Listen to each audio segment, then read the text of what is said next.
I'm Anthony Quo from the Irvine City Council. This year, Irvine celebrates its 50th anniversary, having been incorporated in 1971. I'm the first member of the Irvine City Council to have grown up here locally. I'm part of a generation that was raised here and now has the opportunity to give back to our community by serving. Part of that generation is Michael Kent, Assistant Chief of Police for the Irvine Police Department.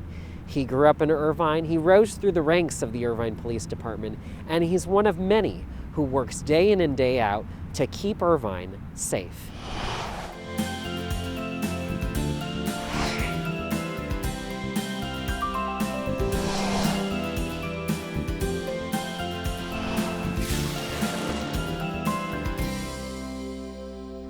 Hi, my name is Michael Kent. I'm the Assistant Chief with the Irvine Police Department. Growing up in Irvine was very unique for me because we immigrated to the United States in 1990. We lived in a couple different cities before we actually discovered Irvine, and it was a recommendation from a family member, and we moved here and we haven't left since. I've been here for almost 32 years and absolutely love it. And the Irvine of 1990 is very different than the Irvine of 2021. But it was a very unique town. It was definitely a culture shock for me coming from a different country to what we had here. But I just couldn't believe how beautiful the city was.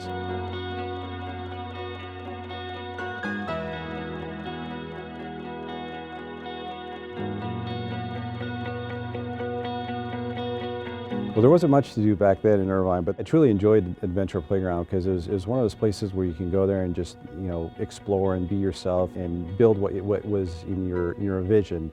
Folks that worked there that were part of community services were very helpful, and they would come out and hang out with you and spend some time with you, help you build your structure over there. And then eventually, once we had something built, hanging out and reading comic books and just playing with your toys, taking your dirt bike over there. And one of the times I was over at the Adventure Playground, and me and one of my friends were trying to build a structure that we had, and it didn't work out quite well after I had a 2x4 land on my head and coming back home with a nice size bruise on my forehead. And my dad said, okay, I'm going to come out with you and help you build the structure. So of course, take an architect that can build anything versus a 13, 14-year-old kid. So that was definitely a plus for me and helped me out. I started here in 7th grade. I started in 7th grade and went to Rancho San Joaquin, and then I went to Woodbridge High School. Go Warriors. Got to give a plug to my alma mater over there. But high school was a lot of fun for me. I actually enjoyed high school, going through it and just kind of meeting different people and learning about different subjects. The educational system obviously over here was very different than what I was accustomed to. I feel like I learned a lot, made a lot of friends with folks that I still stay in contact with today.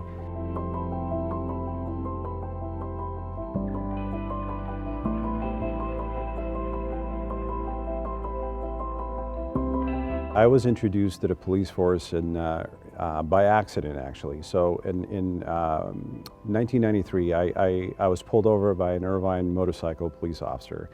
I was terrified. I was absolutely terrified of the police, but this person was so professional, so kind, and he spoke to me like a father talks to their son. And it was more of an education of what I was doing. I was riding my bike, wearing my Walkman. It was actually a very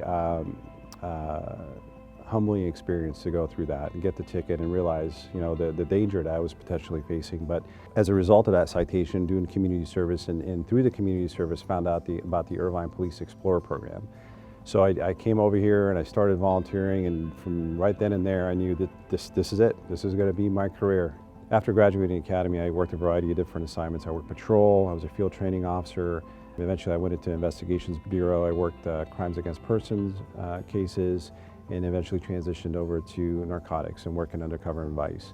Did that for a few years, and then from there promoted to the rank of sergeant, working patrol, working additional assignments, and then promoted into management, where I became a lieutenant, a commander, and now at an assistant chief level. As a department, it's really important for us to recognize the diversity of the city. One thing we try to do is make sure that we're hiring folks that are reflective of the community.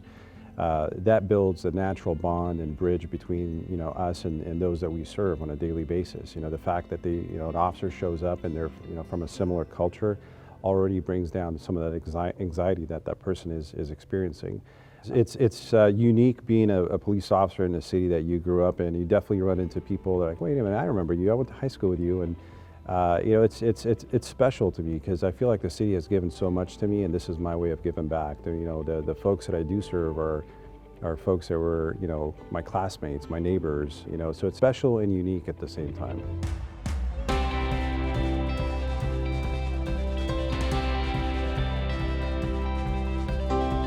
What's unique about Irvine is not just the diversity, but how it's diverse. There's a lot of diversities across the United States, and we're one of many.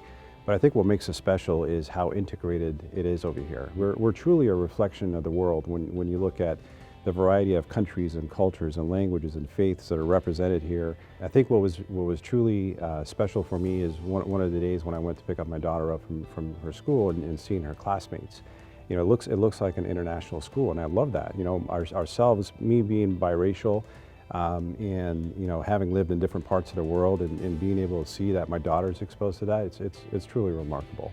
I grew up in the city. I went to school in the city. I met my wife in the city, and have a family in the city. And our family, even extended family, still live in the city. It's truly home for me, not just from a working standpoint, from a profession, but everything else. This is truly in my DNA, in my blood.